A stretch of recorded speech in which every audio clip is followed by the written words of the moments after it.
안녕하세요. 김영로 TV의 날짜 이야기입니다. 오늘은 6월 1일이 되겠네요. 6월은 보훈의 달이죠. 보훈의 달을 맞이해서 뭐 보훈 관련된 그런 행사일이 많은 것이 사실입니다. 뭐 그보다도 이제 새로운 한 달을 맞이했기 때문에 한 달 설계를 잘 하시고 아주 보람되고 유익한 그런 새로운 6월을 보내시기 바랍니다. 자, 오늘이 이제 6월 초하루인데 오늘이 뭐 보면은 또 여러 가지 날이 이제 겹쳐 있네요. 일단은 6월 1일이기 때문에 6일절이라는 게 있습니다. 사실 6일절이라는 게 그 오토바이를 타는 분들, 오토바이 매니아들이죠. 뭐 그 배달할 때 쓰는 조그만 오토바이가 아니고 뭐 적어도 엄청난 우렁찬 소리를 내면서 달리는 그런 오토바이가 있습니다. 그리고 대표적인 게 그 할리 데이비슨이죠. 제가 이제 아는 분 중에 그 할리 데이비슨 그 매니아가 있어요. 그래서 이제 그 오토바이를 타고 또 그들만의 복장이 있습니다. 그걸 입고 딱 그 거리에 나타나면은 정말 그렇게 멋있을 수가 없습니다. 저는 오토바이를 한번 타본 적이 없어요. 뒤에는 탔지만은 운전을 해본 적이 없습니다. 물론 뭐 자동차 면허증이 있으니까 면허상의 문제가 아니고 하여튼 그런 기회가 없었습니다. 뭐 어쨌든 그런 아주 육중한, 그러면서 그냥 그 배기 통해서 나오는 소리가 아주 그냥 우렁차죠. 그냥 뭐 퉁퉁퉁퉁 하고 그냥 그런 오토바이를 한번 타 봤으면 하는 소원도 있는데 그런 기회가 살아있는 한 오는지는 모르겠습니다. 자, 그런가 하면은 오늘이 이제 서울 국제 환경 영화제의 개막일이기도 합니다. 뭐 환경 하면은 뭐 당연히 우리가 환경을 잘 보존을 해야 되죠. 하나뿐이 없는 지구이기 때문에 이걸 우리 후손들에게도 정말 그야말로 깨끗하고 그다음에 살기 좋은 그런 지구를 넘겨줘야 될 텐데 현실은 그렇지 못해서 좀 안타까운 면이 있습니다. 그래서 이제 그런 목적을 가지고 영화를 만들어서 그 영화를 상영하는 이제 축제의 개막일이 바로 이제 오늘인가 합니다. 네. 자, 그리고 이제 오늘이 또 우유의 날입니다. 우유. 저는 어려서 참 '우유를 왜 먹나.' 이제 이런 생각을 했었어요. 왜냐면은 처음에 우유를 접했을 때는 엄청 비릿하고 못 먹겠더라고요. 물론 뭐 60 년대였으니까 참 우유도 귀한 때였지만은 어 그 당시에 저 어렸을 때 보니까 어머니가 이제 아버지 건강을 생각하셔 갖고 이제 매일 우유를 한 병씩 이렇게 배달해서 아버지가 잡수는데 그거를 이제 옆에서 인제 좀 따라 줘서 인제 좀 먹어 보니까 아주 비릿한 게 '아 이거는 어른들이나 마시는 거구나.' 이런 생각을 했는데 사실은 요즘 보면은 인제 그게 어린아이들이 많이 마셔야죠. 우유의 날을 맞이해 갖고 우유를 먹고 우리가 지난 5월 어린이 날이 들어있는 가정의 날이 지나갔지만은 어린아이들이 정말 개구장이 돼도 좋으니까 튼튼하게 자라는 그런 계기가 되는 그런 날이 아닌가 이런 생각을 해 봅니다. 그리고 이제 오늘은 의병의 날이기도 합니다. 뭐 보훈의 달이니까 아주 의병의 날로 딱 시작하는 게 정말 딱 개념적으로 맞는 것 같아요. 나라가 어려움에 처했을 때 정말 어 국가가 어떻게 해 주지 못할 경우에라도 의병들이 진짜 스스럼과 훈미와 낫을 들고서라도 '나라를 지켜야 되겠다.'라고 나섰던 그런 의병들이 있는데 그들의 날이 되겠습니다. 우리 반말년 역사 속에서 나라를 지키기 위해서 의병으로서 활동했던 모든 분들께 감사드리면서 이미 유명을 달리하셨기 때문에 그분들의 명복을 비는 그런 날로 이 부분의 달을 시작을 이제 합니다. 자, 그래서 이 네 가지 이제 기념일 기념 행사가 있는데 그것이 무엇인지 하나하나 한번 곱씹어 보는 시간을 갖도록 하겠습니다.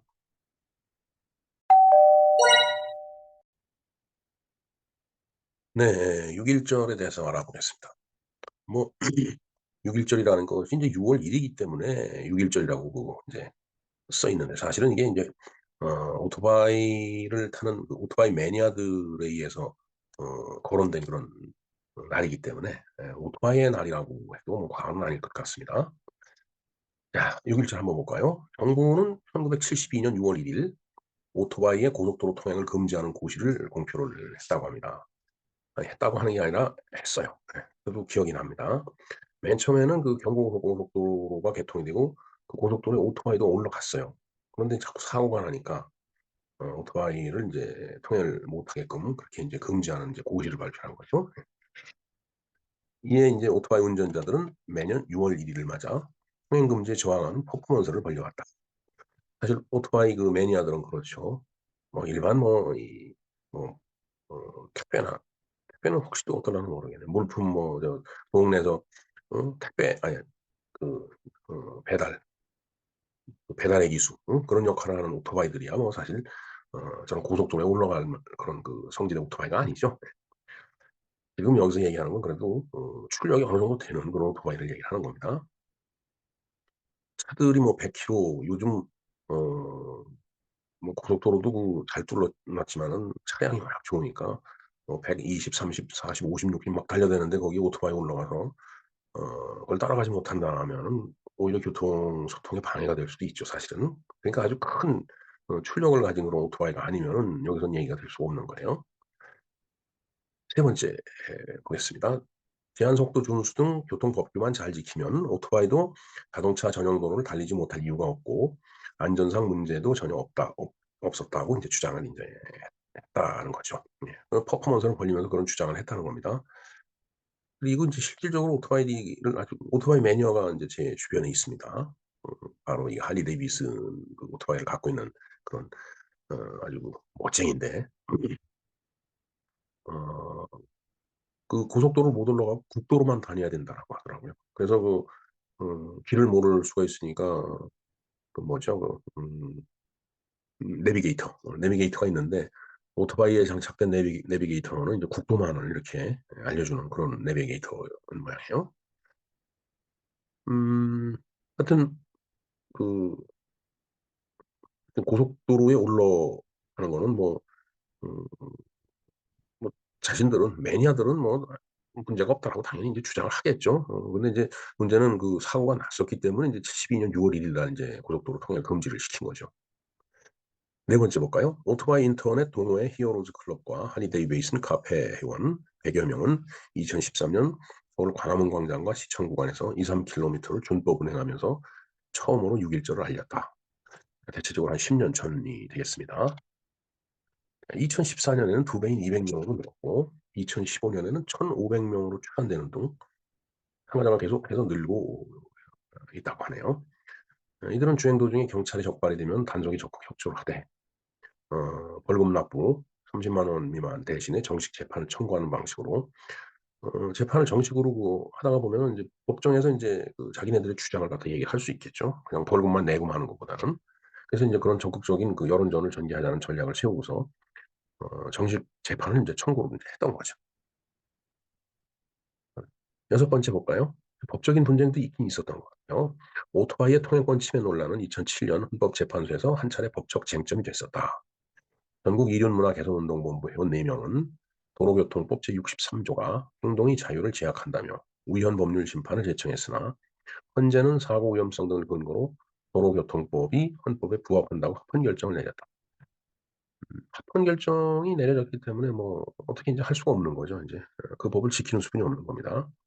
인제 뭐 다시 또 인제 우연 법률 심판을 제청해 갖고서 또 다른 어 어떤 판결을 얻어내기 전에는 근데 다만 일부 재판관은 잘못된 운전 습관이 개선될 경우라는 단서를 달아 단계적 통행 허가가 바람직하다는 보충 의견을 제시하기도 했다라고 돼 있네요. 헌법재판관이 이제 9 명이 인제 그 인제 그 재판을 하죠. 예. 그런데 인제 그중에는 인제 의견이 엄연히 다 똑같을 수가 없죠. 예. 사실 다 똑같다라는 건 거짓말입니다. 똑같을 수가 없어요. 다 어 법에 대한 어떤 자기 의견이 다 있고 법 감정이 다 다른데 어떻게 똑같을 수가 있겠어요? 이제 그러다 보니까 인제 소수 의견, 보충 의견 이런 것들이 인제 저렇게 나오는 거죠. 단계적 통행 허가가 바람직하다. 그러니까 뭔가 쪼끔의 희망의 여지는 남겨 놓은 거죠. 자 그 일곱 번째 보면은 그런데 인제 오토바이 동호인들 사이에서는 어떻게 움직이고 있는지 모르지만은 인터넷상에서 특별히 눈에 띄는 것이 없어요. 제가 어 그런 사이트를 몰라 갖고서 못 본 건지는 모르겠는데 하여튼 검색을 인제 해 봐도 특별한 게 눈에 띄는 게 없는데 혹시 제가 잘못 보고 있다라면은 댓글로 좀 남겨 주시기 바랍니다. 그래서 제가 볼 때는 오토바이 동호회가 그 동호회 수준을 유지할 뿐이지 어 어떤 이익 단체로 진화하지 못하고 있는 것 같다는 인제 판단이 제 판단입니다. 그러니까 그 동호회 회원들이 원하는 바를 갖다 관철을 시키려면은 이익 단체로 이제 진화가 돼 갖고 뭔가 자꾸 이 문제화시켜야죠. 그래서 여론전을 펼친다든가 아니면은 뭐 정치권하고 협상을 한다든가. 이제 그러기 위해서는 인제 회원들이 많아야죠. 예. 회원이 많지 않으면은 그 사회적인 이슈가 되는 게 그렇게 크지가 않습니다. 근데 오토바이 매니아들이 뭐 좀 전에도 말씀드렸지만은 이익단체 아니 뭐 족발 배달하고 짜장면 배달하고 하는 그런 오토바이 타고 다니는 사람들이 이런 데 참여할 리는 없을 것 같고 적어도 그 할리 데이비슨 같이 출력이 그 이제 큰 그런 오토바이 인제 매니아들이 그 주축이 돼야 될 것 같습니다. 그러다 보니까 그렇게 큰 인원이 아니고 어 어떤 그 영향력이 이렇게 두드러지지 못하기 때문에 이익단체로 이렇게 진화하지 못한 거 아닌가 이런 생각을 해 봅니다. 예. 일단 제가 잘못 알고 있다라면 댓글을 좀 남겨 주시기 바랍니다. 자 그런데 인제 할리 데이비슨이라는 이 아주 그 멋있는 그 오토바이 기종이 있습니다. 이 제가 어려서 "오토바이가 넘어지면은 그걸 일으켜 세우질 못한다." 뭐 이런 얘기를 들었거든요. 근데 사실 뭐 이렇게 동네 다니는 50cc 옛날에 이런 거는 뭐 못 일으킬 리가 없죠. 근데 인제 그 넘어진 오토바이를 일으키지 못한다라는 게 바로 이 할리 데이비슨 같은 이런 그 기종을 얘기를 했던 것 같아요. 사실 할리 데이비슨은 옆에서 봐도 '야 이거는 진짜 어 뭐 넘어지는 게 아니고 서 있어도 그거 주체하는 게 쉽지가 않다는 생각이 들더라고요. 할리 데이비슨에 대해서 한번 공부를 해 볼까요? 자 할리 데이비슨은 미국의 오토바이 제조 회사이자 그 브랜드명이다 돼 있어요. 줄여서 할리라고도 인제 하는데 우리나라에서 보통 할리, 할리 그렇게 얘기를 이제 한다고 합니다. 근데 일본은 인제 하레이 데이비슨 또는 줄여서 하레이라고 부른다는데 참 일본 사람들은 참 답답해요. 이게 말이 그러니까 HAR이니까 하 그다음 LEY니까 하레이 이렇게 발음을 하는 것 같으네요. 네. 근데 원래는 할리죠, 할리. 할리라고 할 수도 있을 텐데 왜 하레이라고 하나 모르겠습니다. 뭐 그 일본 사람들이 그 뭔가 그 발음하는 게 좀 독특한 면이 있긴 있더라고요. 자 윌리엄 S 할리와 아서 데이비슨이 1903 년에 미국 위스콘신주 밀워키에서 이 회사를 창립을 했다고 그래요. 위스콘신주는 그 시카고가 있는 일리노이주 위에 있죠. 예. 그래서 어 시카고에서 쭉 고속도로를 이렇게 타고 쭉 올라가다 보면은 밀워키가 나와요. 참 아주 그 굉장히 그 정겹게 들리는 그 도시명이 바로 밀워키죠. 예. 자 다섯 번째 보겠습니다. 전 세계 대형 고급 모터사이클의 대명사이자 미국의 강력한 파워를 상징하는 상표로 자리를 맞습니다. 오토바이 하면 할리 데이비슨이죠. 예. 역사를 볼까요? 1903 년에 창립이 됐어요. 앞에서 말씀드렸듯이. 그리고 1941 년에 인제 2차 세계 대전으로 들어가다 보니까 그때는 이제 전쟁을 해야 되니까 더군다나 2차 세계 대전은 엄청 큰 전쟁이잖아요. 유럽에서도 했었지. 그다음에 태평양 전쟁이라고 그래서 인제 일본하고 싸웠죠, 미국 입장에서. 이제 그러다 보니까 군용 오토바이를 그 인제 수급을 하다가 보니까 민간용 오토바이 생산을 갖다 인제 중단을 할 수뿐이 없었던 거죠. 인제 군용만 생산하다가 1945년 11월 제 2차 세계 대전이 끝남으로 인해서 민간용 제조로다가 복귀를 했네요. 그리고 1960 년대 일본 혼다 등의 모터사이클 회사에 의해서 어려움에 처해요.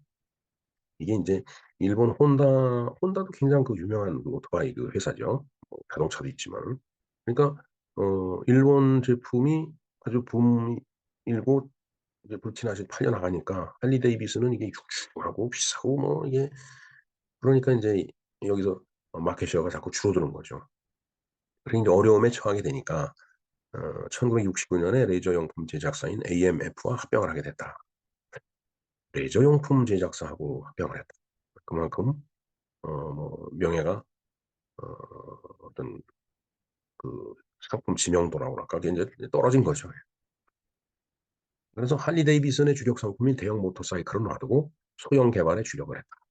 이 대형보다는 소형이 많이 팔려 나가니까 어쩔 수뿐이 없었겠죠.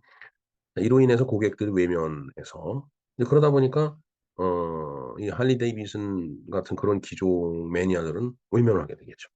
그래서 1970 년대 할리 데이비슨 점유율이 25% 정도로 하락을 했다. 뭐 그런 얘기네요.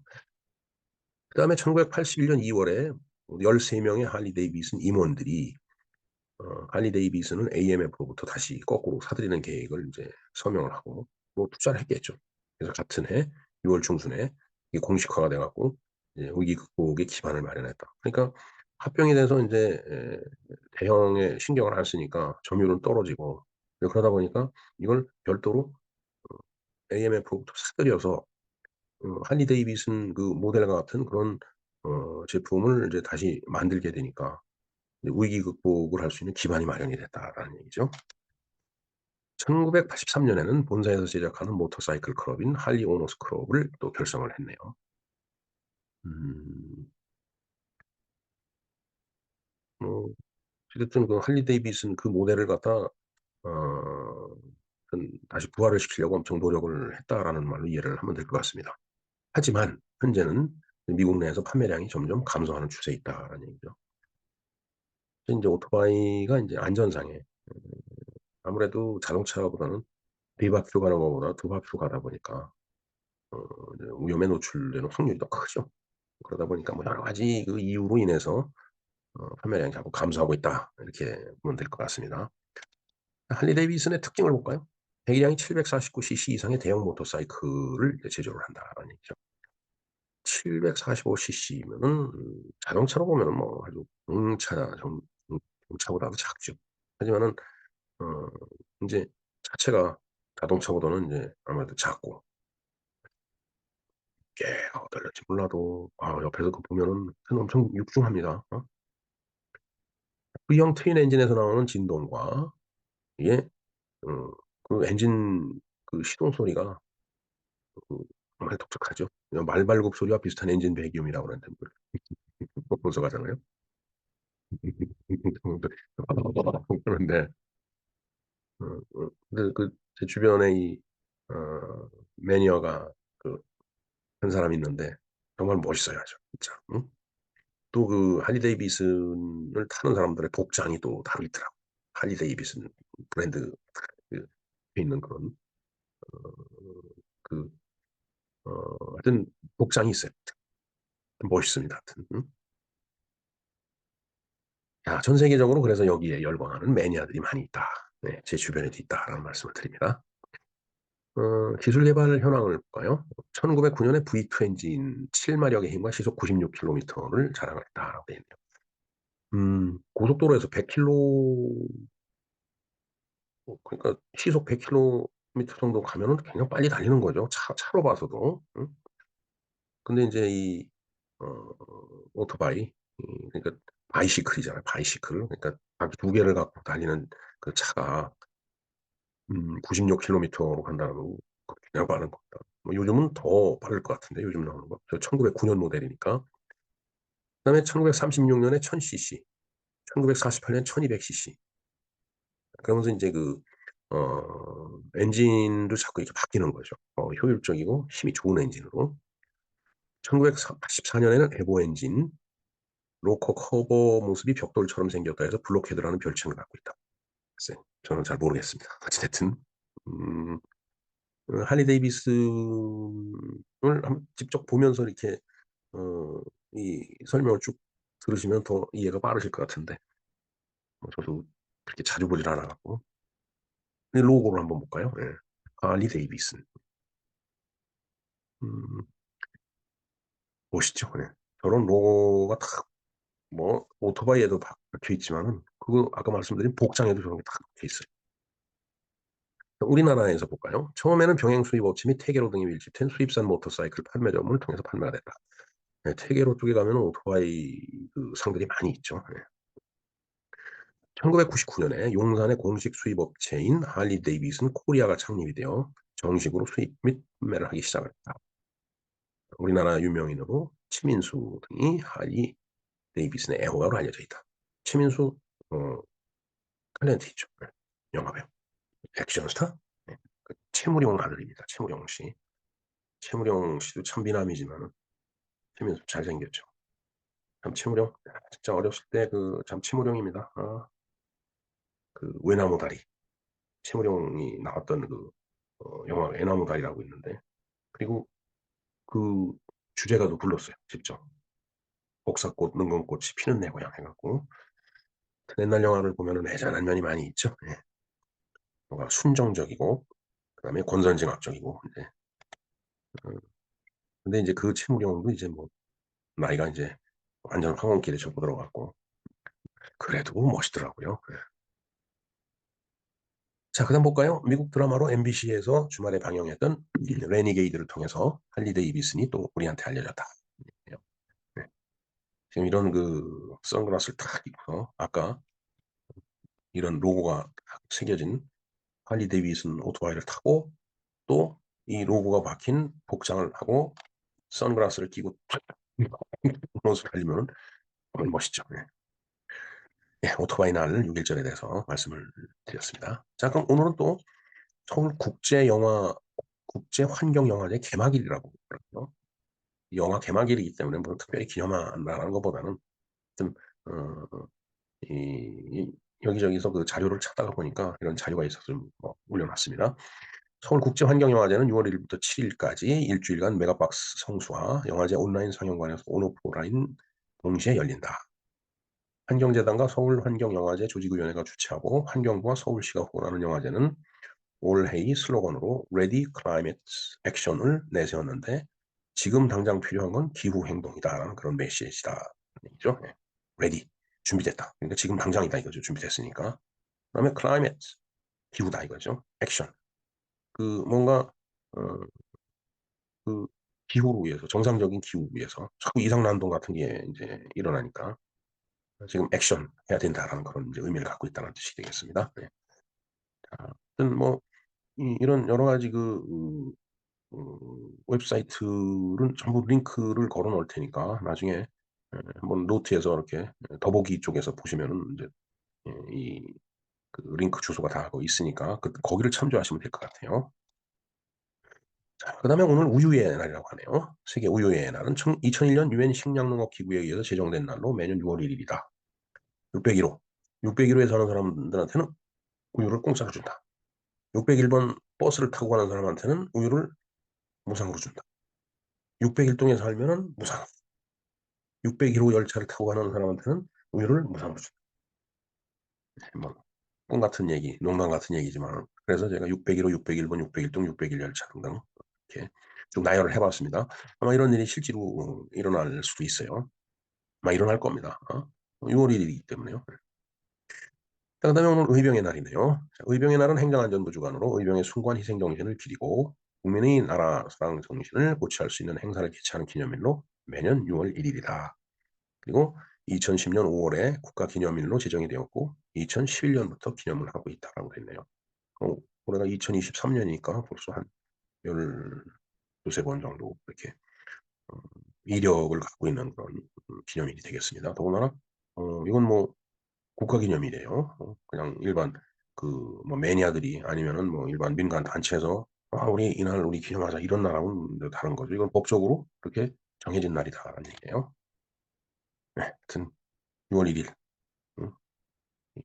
엄지척을 딱 하고 있네요. 1번이다 이거죠. 네, 이상 6.1절 뭐 모터사이클 오토바이 그러니까 오토바이의 날입니다. 그다음에 서울국제환경영화제 그다음에 우유의 날, 의병의 날에 대해서 공부를 했습니다.